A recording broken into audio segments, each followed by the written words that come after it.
Well, let's stay with the budget 2025. National Treasury maintains that it has presented what it calls a balanced budget.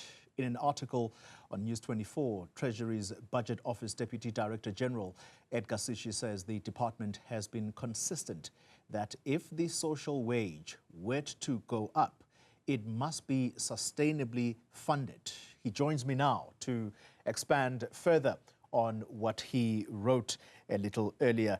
Mr. Sishi, good evening to you and thank you very much for your time. I'd like to start with whether or not you and fellow Treasury colleagues are relieved that the fiscal framework was passed by Parliament on Wednesday night.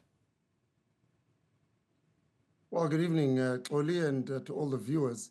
Well, yes, obviously, as we've said, government has a choice, but the choice must be balanced at the end of the day. And that's a message that we have actually been putting out for quite a while, and most recently in the medium-term budget policy statement at the end of October. We made it very clear, a very, very simple, quite a fundamental issue of core fiscal policy, which is that everything else being held equal, if you are going to expand any aspect of the social wage, you are going to have to, the money must come from somewhere. You're going to have to fund it from revenues that are sustainable. Yeah. And as you would have seen, after the MTBPS was tabled, there were a number of calls and a number of public pronouncements, actually, from various ministries with respect to funding and resources. Ultimately, for us, if the decision is taken that those things must be funded, then it must be funded in such a way that future generations are not burdened with paying back the debt for today's consumption. Yeah.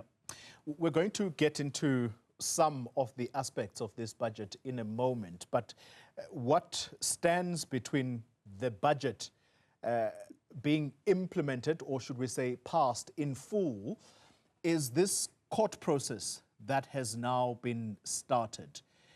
Your knowledge of the parliamentary systems vis-a-vis your own systems, how confident are you that this budget and the processes therefore will withstand legal scrutiny in court? Well, I mean, it's difficult to comment about how a court process will go, but I think from our perspective, what we have tried to show and what we can show quite clearly is that given where South Africa is in respect of its fiscal balances, we're able to achieve the objectives of stabilizing debt and ensuring that we reduce debt service costs. But if a decision is taken that there is to be additional spending, that spending must be funded. The money must come from somewhere.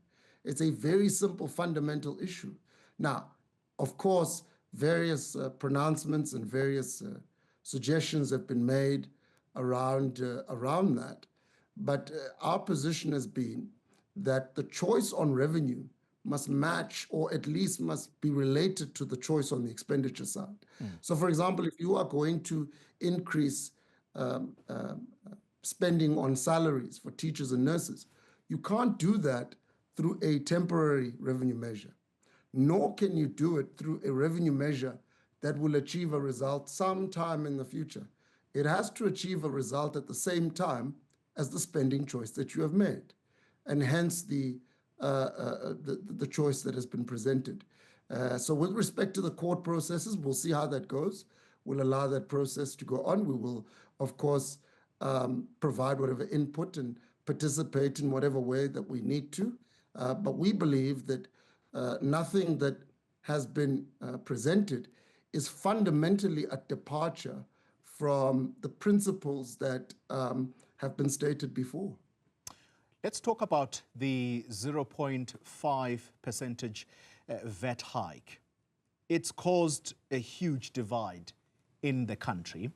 Would government have been able to live without it this financial year? Well, it depends. At the end of the day, if you will recall, Xoli, that the MTBPS did not include a proposal for any tax increase. And the reason why it didn't was because there were no requests or demands from line ministries for additional spending.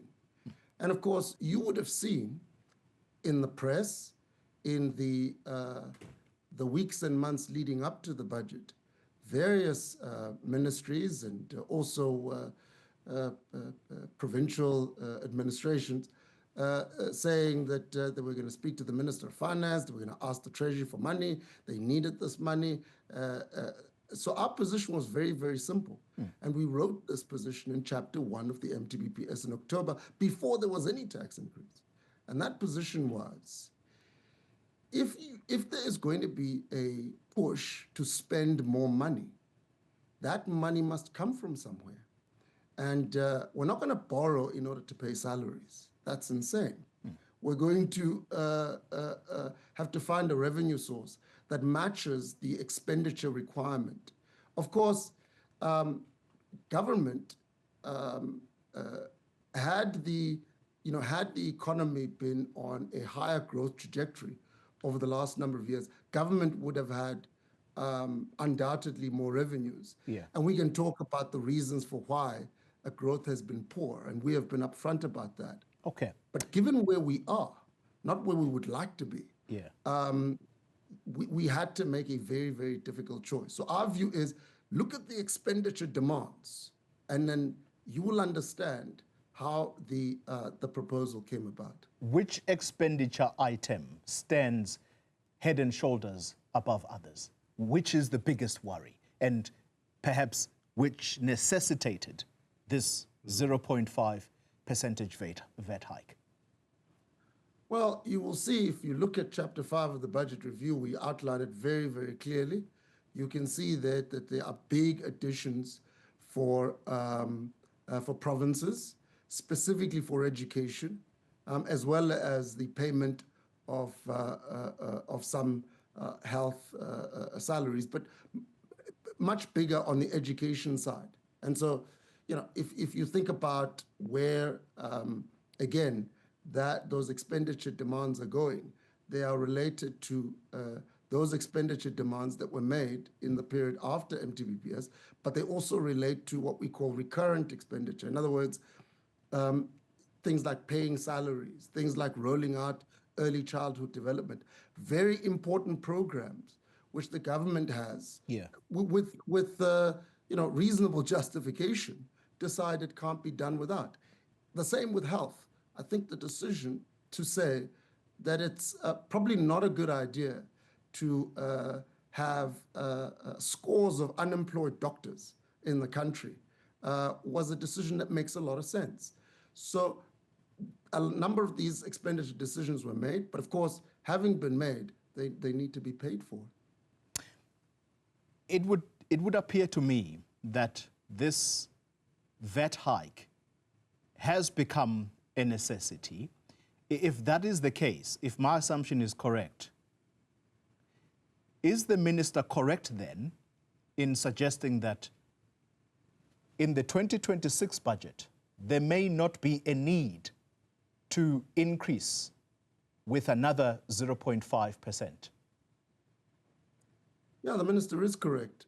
In fact, there is some precedent for this. It's not exactly the same, but our position, I think, is clear on this. To the extent that we see improvements, and there's every possibility, actually, that these improvements will happen. We've made additions to the budget of SARS. We have continued with attempts to reduce the pressure on the public sector wage bill through an early retirement program, while at the same time ensuring that we have budget certainty, because we now have a 3-year wage agreement rather than a 1-year wage agreement. And so we have a level of certainty that allows us to manage the system in such a way that there is every possibility that, in fact, we could get to 2026 and not require a rate change at that time. How can you be so sure, Mr. Sishi? with the I'm not tariff sure. increases, with the tariff not increases sure. that have just come on board? I'm saying there's every possibility. So I'm being very careful in that regard because I know that anything could happen. Yeah. You know, in your previous segment, you were talking about the latest economic shock with the trade measures, the tariffs imposed by the United States. Who knows what that could create? So it is not possible to be 100% sure, and I'm not 100% sure. But again, possibilities exist that you could end up in a different position a year from now. And we have to, you know, be upfront about that so that the public knows that we're flexible in respect of the decisions that could be made. I have to challenge you more, unfortunately. I have to challenge you more because it is your own statement in the article that since 2009, this country's economy has simply not grown by the desired rates that you would have wanted. So where is this renewed hope coming from with the United States, one of the major trading partners of this country, saber-rattling in the manner in which they are? Well, there are two aspects to your question. The last one is about something that's happened after the budget was tabled. So you have to be fair with me in respect of that. But I do think that in the column that I wrote, I made it clear not only the fact of South Africa's growth trajectory and trends over the last number of years, but I also made it clear why South Africa's economy hadn't grown in those years, and the fact that measures are being put in place through various economic reforms, mainly Operation Vulindlela, to actually turn that around. So if you think about having a program in place that's going to address the specific and observed causes of an economic downturn in the past, of course you have to take that into account in thinking about what the future might look like. And that's what we're doing. We're thinking about a future that's based on a set of economic reforms that has the chance to turn things around. And if they do turn things around, then again, you could find yourself in a different position in 2026. Of course, things like what has happened with respect to the tariff announcement in the US are what in economics we call exogenous events. In other words, things that it's impossible to control or predict. Yeah. But to the extent that things are within our control, what we have tried to do, both in this budget and through other measures, is to try and put in place things that will turn things around. Of course, these things will take a bit more time than the immediate need to pay salaries of teachers and doctors. Yeah. So in the meantime, you have to take difficult decisions, but looking forward into the future, there's every possibility that you could be in a different place. So we'll see. I've got two quick questions before we end the conversation, and I'm already out of time. How big a drag is the SRD grant on the budget? Well, we've made it clear for a number of years. Since 2021, if you look at, and it's actually been very consistent, in every single budget review, we've made the point that, as you know, the social relief of distress was originally introduced as a 6-month support during COVID when low-income workers essentially couldn't go to work because of lockdowns. But since then, it's been extended. And it's been extended without an appropriate permanent revenue source. And that problem is a problem, and that's a problem that needs to be resolved. Of course, that's putting aside what different people and commentators and experts may say about the usefulness of the grant. I'm just talking about its impact in respect of the budget. We do need an approach that's more sustainable in that regard going forward. A permanent funding source for it, as you write in your piece, I would think. Let me conclude the conversation with this question. There does seem to be some confusion.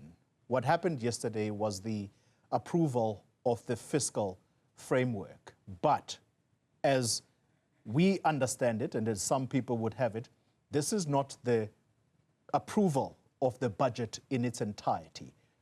what other steps do we still need to go through in order for budget 2025-2026 to be approved? Well, you're right. The budget is actually a suite of, documents and bills, rather than just one thing.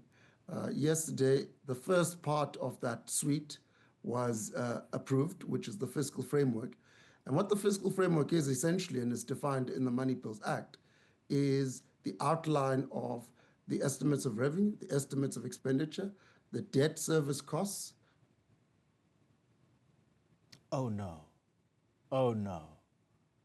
Oh, goodness. Cuts out at such a crucial moment.